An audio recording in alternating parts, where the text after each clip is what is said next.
السلام علیکم ورحمۃ اللہ وبرکاتہ۔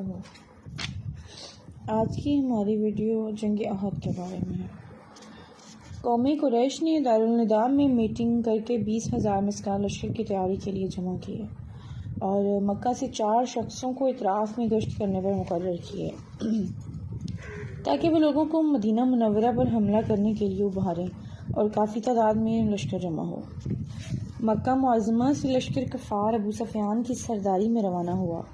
لشکر کے 3,000 آدمی تھے، جن میں سے 700 زرہ پوش تھے، 2 گھوڑے سوار اور 3,000 اونٹ تھے۔ لشکر میں تیر اندازی میں مہارت رکھنے والے لوگ کثرت سے تھے۔ کافی تعداد میں تلواریں، نیزے، خنجر، برچیاں، تیر کمان وغیرہ آلات حرب تھے۔ گانے بجانے والی عورتیں اور آلات ترب و نیز، کھانے پینے اور دیگر آسائش کے سامان سے لشکر کو آراستہ کر کے مدینہ منورہ کو تخت و تاراج کرنے کے فاسد ارادے سے مکہ سے لشکر کو مدینہ منورہ روانہ کیا گیا۔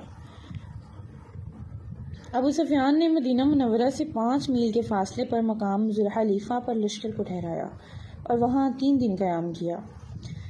لشکر کفار کے قیام کے دوران مشرکوں نے اپنے اونٹوں اور گھوڑوں کو مسلمانوں کے کھیتوں میں چھوڑ دیا، چنانچہ اونٹوں اور گھوڑوں نے کھیتوں کو روند کر پامال کر دیا اور تمام سبزہ کھا گئے، اور حالت یہ ہوئی کہ اطراف مدینہ کے تمام کھیتوں میں سے کسی بھی کھیت میں سبزی باقی نہ رہی۔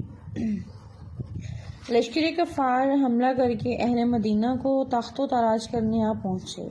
اس سے پہلے ہی ان کو روکنے اور ان کا مقابلہ کر کے ان کے شر و ضرر سے اہل مدینہ کو محفوظ و مامون رکھنے کے لیے رحمت عالم صلی اللہ علیہ وآلہ وسلم 1,000 مجاہدین کو لے کر ان سے بمقام عہد مقابل ہوئے۔ لشکر اسلام میں ایک بھی گھوڑا نہ تھا، صرف 100 مجاہدین زرہ پوش تھے۔ چند حضرات کے پاس تیر اور کمان تھے، کچھ لوگوں کے پاس تلواریں اور نیزے تھے، یعنی لشکر کفار کے مقابل اسلامی لشکر تعداد اور ساز و سامان کے اعتبار سے بہت ہی قلیل اور بے سر و سامان تھا۔ اسلامی لشکر سے 70 حضرات شہید ہوئے، جن میں حمزہ، حضرت حنظلہ غسیل الملائکہ، حضرت موصب بن عمیر، حضرت سعد بن ربیع، حضرت نعمان بن مالک وغیرہ تھے، رضی اللہ تعالیٰ عنہ اجمعین۔ کفار کے لشکر سے 30 آدمی جہنم رسید ہوئے اور ان کے حوصلے ٹوٹ گئے، لہذا ابو سفیان لشکر کو لے کر روانہ ہو گئے اور جاتے وقت یہ دھمکی دی کہ اب ہماری اور تمہاری ملاقات آئندہ سال بدر میں ہوگی۔